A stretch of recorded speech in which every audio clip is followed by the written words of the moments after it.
Los shunt izquierda-derecha comprenden la comunicación interauricular, la comunicación interventricular y la comunicación aortopulmonar o conducto arterioso persistente. El shunt es de izquierda a derecha porque la presión en el corazón derecho es menor. Cuando se agrega hipertensión pulmonar, el shunt se invierte y aparece cianosis tardía y se constituye así el síndrome de Eisenmenger. El shunt a nivel auricular sobrecarga al ventrículo derecho. El shunt ventricular sobrecarga ambos ventrículos y el aorto pulmonar sobrecarga el ventrículo izquierdo. Cuando se agrega hipertensión pulmonar, agrandan al ventrículo derecho. Cualquiera de ellos da además plétora pulmonar, esto es, dilatación difusa de sus arterias y venas. Además, de acuerdo a la localización del shunt, se agregan las alteraciones correspondientes. Agrandamiento de aurícula y ventrículo derecho en la comunicación interauricular. Agrandamiento de ambos ventrículos en la comunicación interventricular. Agrandamiento del ventrículo izquierdo en el conducto arterioso persistente. A todo ello se agrega por la hipertensión pulmonar y aumento del flujo la dilatación del tronco de la arteria pulmonar. La comunicación interauricular, de acuerdo a la localización, es tipo ostium secundum cuando está en la parte media del tabique, es la más frecuente. Tipo ostium primum o de los cojines endocárdicos cuando se sitúa en la parte baja del tabique, debajo de la fosa oval. Tipo seno venoso cuando hay retorno venoso anómalo. Tipo vena cava inferior. Estos dos últimos se parecen al tipo ostium secundum y clínicamente no pueden diferenciarse. La comunicación interauricular tipo ostium secundum presenta en la radiografía de frente agrandamiento de la aurícula y ventrículo derechos y presión pulmonar normal, botón aórtico pequeño y pulmonar dilatada, y plétora pulmonar con dilatación difusa de arterias y venas. El agrandamiento de la aurícula derecha no es un dato necesario para el diagnóstico. A la radioscopía hay danza iliar en la radiografía de un niño de 6 años. En la radiografía de perfil se aprecia el agrandamiento del ventrículo derecho porque contacta con el esternón y el agrandamiento de la arteria pulmonar. Pero la aurícula izquierda no está agrandada. Esto la diferencia de la comunicación interventricular y del conducto arterioso persistente, donde es grande, porque recibe todo el flujo pulmonar. Si la aurícula izquierda es grande, hay que buscar una patología mitral agregada. Cuando se agrega una estenosis mitral, se constituye el síndrome de Luttenbacher, en el que predomina la sintomatología mitral.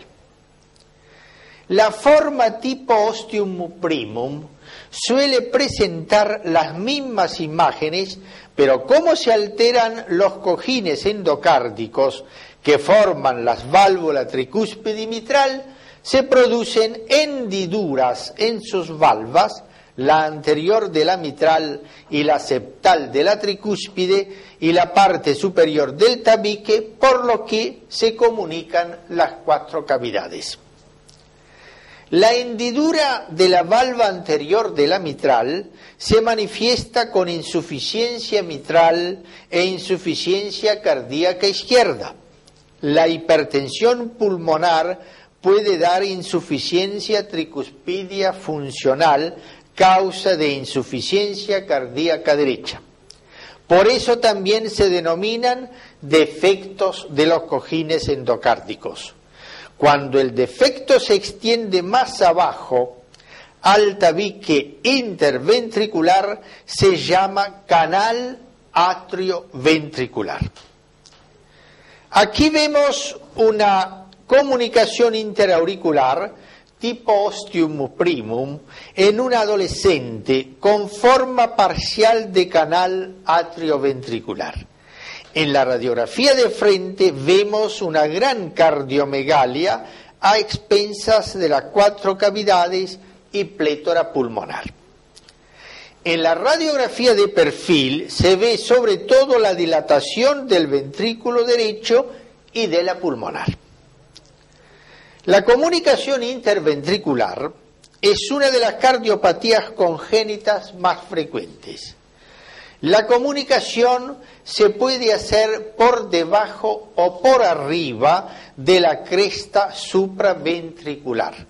En este caso se establece en pleno infundíbulo o cámara de salida del ventrículo derecho. La cresta es una banda de tejido que va de la cara anterolateral del ventrículo derecho al tabique, pasando por encima de la valva anterior de la tricúspide y por debajo de la coronaria derecha. Se divide en 4 grupos. El grupo primero, o enfermedad de Roger, cuando el defecto es pequeño, hay poca repercusión hemodinámica y la presión pulmonar es normal. Se ve hipertrofia de ambos ventrículos, dilatación de la aurícula izquierda y de la arteria pulmonar e hilios grandes y pulsátiles a la radioscopía. El grupo segundo presenta un shunt importante con aumento de la presión arterial pulmonar. Se ve en lactantes y en niños de primera infancia. Hay cardiomegalia por agrandamiento biventricular, dilatación de la pulmonar y plétora pulmonar, hipervascularización. El grupo tercero es el complejo de Eisenmenger, en que hay hipertensión pulmonar y el shunt se invierte. Se ve tanto en el niño como en el adulto. El grupo cuarto es la comunicación interventricular con pulmones protegidos por una estenosis pulmonar infundibular o valvular. Hay sobrecarga biventricular con predominio derecho. La cardiomegalia es poco importante y la vascularización pulmonar también. Si el shunt se invierte, aparece cianosis. Aquí vemos una comunicación interventricular con transposición de los grandes vasos. Al mes en el primer ejemplo y a los 5 meses de edad en el segundo. En estos 4 meses aumentó la plétora pulmonar por aumento del flujo de la arteria pulmonar. La silueta en forma de huevo acostado y el pedículo vascular estrecho es típico de la transposición. En la vida intrauterina, la arteria pulmonar vacía su caudal en la aorta a través del ductus arterioso, rama izquierda del sexto arco aórtico. Inmediatamente al nacer, disminuye la presión pulmonar y el shunt se invierte y el ductus se cierra funcionalmente en el término de unas 2 semanas. Su persistencia por más de 2 años se considera patológica. Se produce así un shunt arteriovenoso, por lo que la arteria pulmonar se dilata y el ventrículo derecho se hipertrofia por aumento tensional. La sangre que vuelve del pulmón es enviada a la aorta, por lo que el ventrículo izquierdo también se hipertrofia. Quiere decir que la radiología muestra un aumento discreto de ambos ventrículos y de la aurícula izquierda, botón aórtico prominente, arco medio saliente e hilios grandes y pulsátiles a la radioscopía y plétora pulmonar. De perfil se ve que la ventana aortopulmonar entre botón aórtico y pulmonar izquierda está obstruida por el ductus. Este con el tiempo se calcifica. Otro shunt izquierda-derecha a nivel del ventrículo derecho es el que se produce por rotura del aneurisma del seno de Valsalva. Este aneurisma casi siempre se instala donde nace la coronaria derecha. Los senos de Valsalva son bolsas valvulares en nido de paloma formados por los espacios que se forman por encima de las valvas y la pared arterial que se dilata en forma de fondo de saco. En cada orificio arterial hay 3 valvas y por ende 3 senos o bolsas valvulares. A nivel de los senos coronarios de la aorta nacen las arterias coronarias. Cuando se dilatan forman los aneurismas, que son congénitos y adquiridos. Los adquiridos se deben a destrucción de la media por sífilis o endocarditis.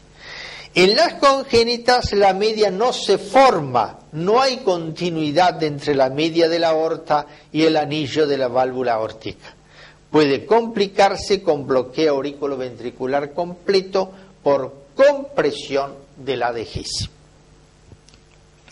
Esta ortografía muestra un aneurisma de Valsalva roto con comunicación entre aorta y aurícula derecha y a veces con el ventrículo derecho. Suele acompañarse de comunicación interventricular. La rotura del aneurisma izquierdo es rara. Aquí se ve cómo se va llenando la aurícula derecha.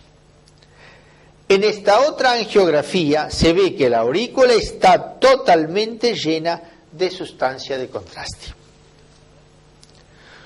Los shunt derecha-izquierda son los que provocan cardiopatías cianóticas. Wood lo divide en 3 grandes grupos.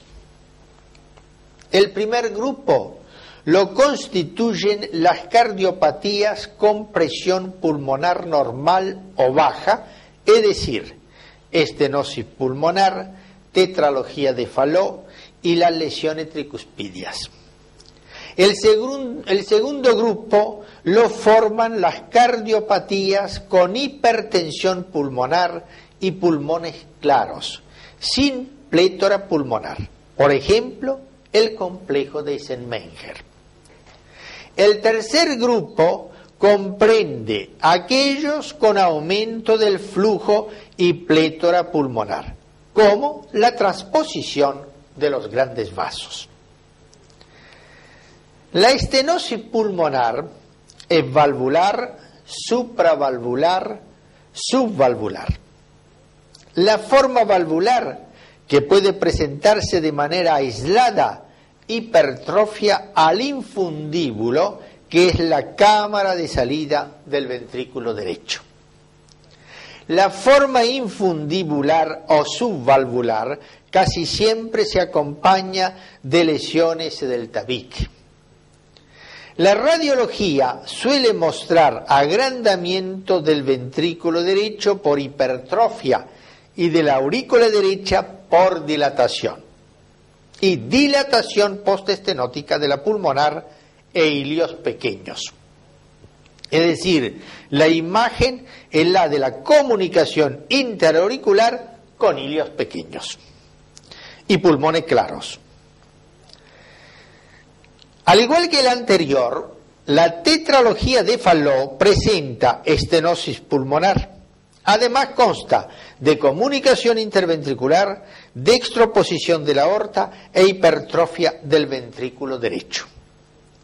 La silueta cardíaca adopta la forma de corazón en sueco, corazón con la punta levantada por agrandamiento del ventrículo derecho, y en un 70% arco de la pulmonar cóncavo. Es el signo del hachazo, porque el tronco de la pulmonar es pequeño y por ende los cilios son pequeños y los pulmones claros.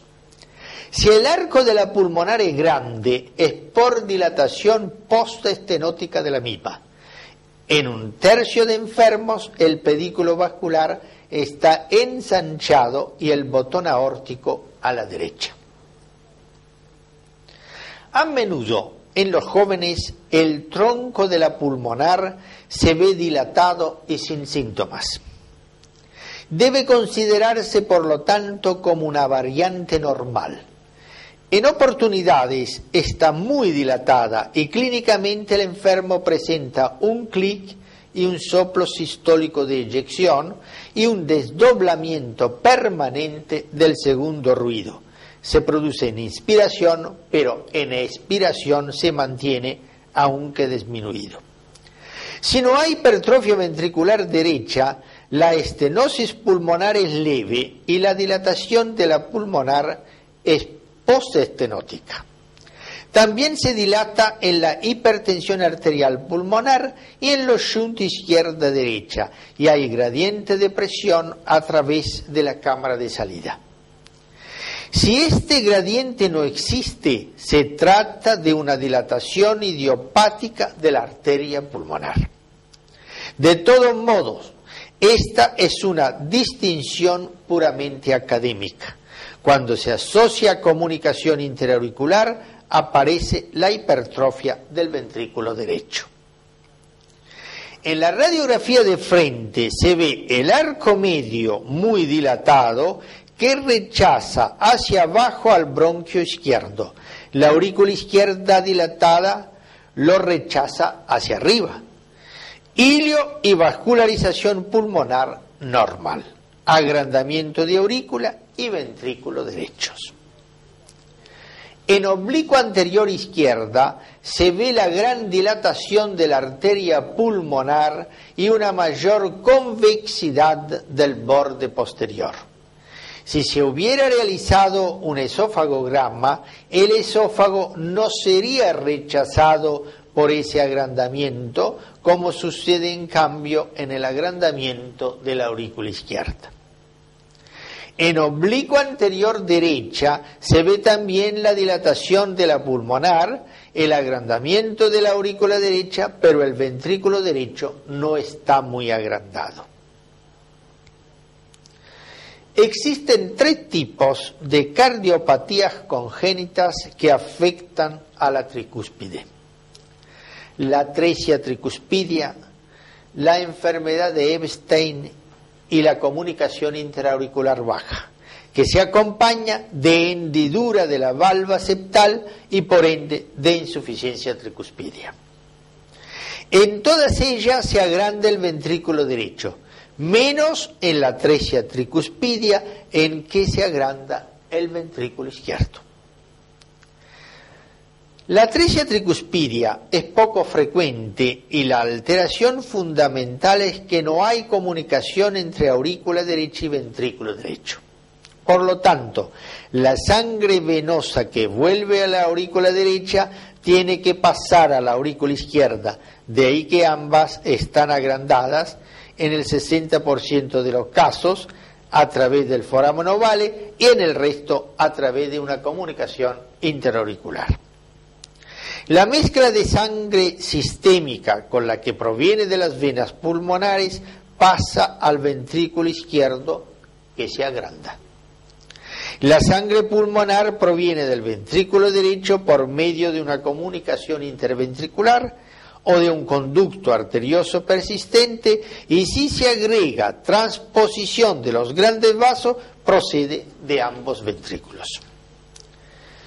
Sugieren el diagnóstico desde el nacimiento o desde la primera semana de vida la presencia de cianosis central con hipertrofia del ventrículo izquierdo. Por lo tanto, la radiografía muestra pedículo vascular estrecho o algo dilatado por dilatación de la vena cava superior. Agrandamiento de la aurícula derecha, aurícula izquierda y ventrículo izquierdo. Arco de la pulmonar cóncavo, la arteria pulmonar no está dilatada, pulmones claros. Se distingue de la tetralogía de Fallot porque en la atresia tricuspidia la radiografía de perfil muestra una aurícula izquierda grande. Cuando la atresia tricuspidia se acompaña de transposición de los grandes vasos, la imagen es la de una gran cardiomegalia con pedículo vascular estrecho, plétora pulmonar y agrandamiento de la aurícula izquierda. Aquí la vemos en un niño de 3 años.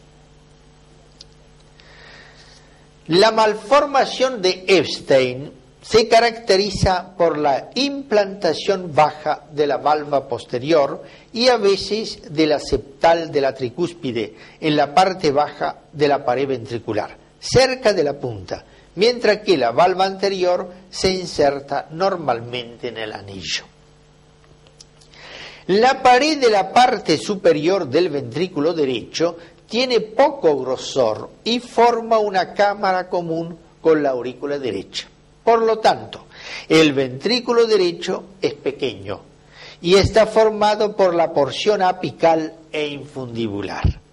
En oblicuo anterior izquierda, la aurícula reemplaza al ventrículo derecho en la formación del arco anteroinferior. El desplazamiento de las valvas provoca insuficiencia tricuspidia y en algunos se asocia con comunicación interventricular o estenosis pulmonar o atresia pulmonar. La tricúspide puede desplazarse a la izquierda. Puede ser permeable el agujero oval a nivel auricular y es más frecuente un shunt derecha-izquierda que izquierda-derecha. La radiografía muestra una cardiomegalia importante, en especial por agrandamiento de la aurícula derecha, pulmones claros. Lo vemos aquí en un niño de 4 años. La imagen se parece a la de un derrame pericárdico. En ambos el flujo pulmonar está disminuido, aquí por el shunt derecha-izquierda. El enfermo suele padecer muerte súbita por arritmia o embolia o por desarrollar insuficiencia cardíaca. El segundo grupo de Wood comprende las cardiopatías con hipertensión pulmonar, pulmones claros y cianosis. Comprende fundamentalmente al complejo de Eisenmenger. Se llama enfermedad cuando se trata de comunicación interventricular con hipertensión pulmonar e inversión del shunt. Y síndrome cuando se trata de una comunicación interventricular o una comunicación interauricular o un canal arterial aislados o asociados a otro defecto congénitos con hipertensión arterial e inversión del shunt. Aquí lo vemos en un niño de 12 años y presenta gran dilatación de la pulmonar, hilios grandes y vasos pulmonares periféricos estrechos, pulmones claros y agrandamiento del ventrículo derecho. Si hay plétora pulmonar, quiere decir que se ha agregado un shunt izquierda-derecha o bidireccional. La arterioesclerosis secundaria a la hipertensión pulmonar puede afectar a la pulmonar, por lo que ésta puede presentar calcificación. Si se trata de comunicación interventricular en fase de Eisenmenger, a veces la imagen es normal, pero el enfermo está cianótico. Si se trata de comunicación interauricular en fase de Eisenmenger, se ven grandes las aurículas y el ventrículo derecho. El tercer grupo de la clasificación de Wood es aquel que presenta gran flujo, plétora pulmonar y cianosis central, como sucede en la transposición de los grandes vasos y en el tronco arterioso único. El tronco único es el tronco cono de la vida fetal que persiste sin tabicarse para formar la aorta y la arteria pulmonar y sale del corazón como un único vaso. Hay sobrecarga biventricular en el 70% de casos. Los niños mueren antes de los 6 meses de edad. Los elementos que se exigen para el diagnóstico son: presencia de un tronco arterial común cabalgando sobre la comunicación interventricular. De este tronco deben nacer la rama de la arteria pulmonar y las arterias coronarias. Y debe haber comunicación interventricular. Se consideran 2 formas: el tipo A con comunicación interventricular y el tipo B sin comunicación interventricular. Falta el infundíbulo del ventrículo derecho porque la pulmonar no existe. Aquí vemos un corazón horizontal con la punta levantada. Además, falta el hilio izquierdo y el pulmón es claro, pues al faltar las arterias pulmonares es irrigado por las bronquiales. En cambio, el hilio derecho es grande y hay plétora pulmonar. En la tercera parte de los casos puede haber arco aórtico a la derecha. La transposición de los grandes vasos es grave y solo se ve en la primera época de la vida. Se diferencia del Fallot porque éste presenta pulmones claros y la transposición de los grandes vasos los presenta pletóricos. El corazón se ve como un huevo acostado. Aquí la aorta nace del ventrículo derecho venoso y la pulmonar del izquierdo sistémico. La aorta se sitúa por delante de la pulmonar porque el ventrículo derecho es anterior y el izquierdo es posterior. Por ese motivo, el pedículo se ve estrecho, tanto de frente como de perfil. En cambio, se ve ancho en las oblicuas. Este hecho se conoce como signo de Taussig. Suele acompañarse de comunicación interventricular. El shunt es bidireccional. En la transposición corregida, las arterias aorta y pulmonar nacen de sus ventrículos respectivos, pero la aorta es anterior a la pulmonar. A veces, los ventrículos también están transpuestos, esto es, el ventrículo izquierdo a la derecha y viceversa. Puede asociarse comunicación interventricular e insuficiencia mitral. Aquí, en cambio, el corazón es vertical, casi no se ve la punta, por eso se llama también mesocardia, y con el pedículo vascular angosto arriba y ancho abajo, conocido como shoulder-like, esto es parecido al hombro, y plétora pulmonar. Seguiremos con miocardiopatías, corazón pulmonar, enfermedades del pericardio y de la aorta.